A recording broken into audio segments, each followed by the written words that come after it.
It was the reason heard around the world, or in this case, a store rather, after the garbage thief wound up being caught and interviewed by our district manager, and that's what people have to do in general.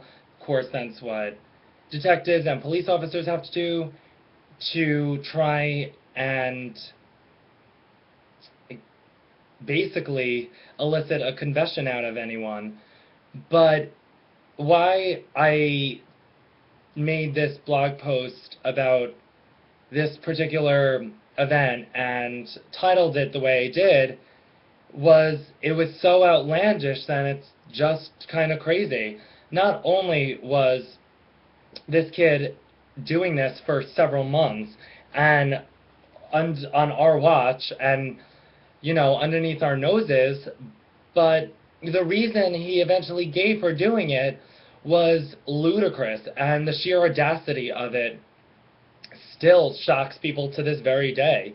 It's just kind of crazy not only what we had to go through and what we were at risk of basically losing our jobs at that point, but he didn't even want to really be that accountable for his actions. He didn't want to take responsibility, and when he literally said point blank to our district manager, well, if the managers were paying more attention, and going on and on about this, it almost made it seem like that was a free pass in order to do this, and he had the right to, because we weren't necessarily paying attention. Granted, he has a tiny bit of a point. Even though we were paying attention, we just weren't paying enough attention, and obviously at some point he wound up being caught and arrested and probably tried, or something was worked out. Who knows? We never really found out. No one ever heard anything about him afterwards.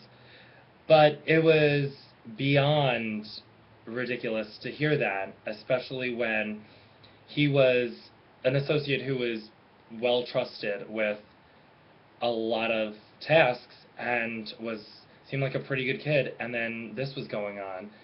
And it doesn't necessarily end there, because there were accomplices who helped him accomplish some shady deals, basically, while they were all working at the store together. And this specific crime didn't necessarily involve all of them, but a part of it did. And that's what was even more startling. And that's what we're going to get into pretty much soon.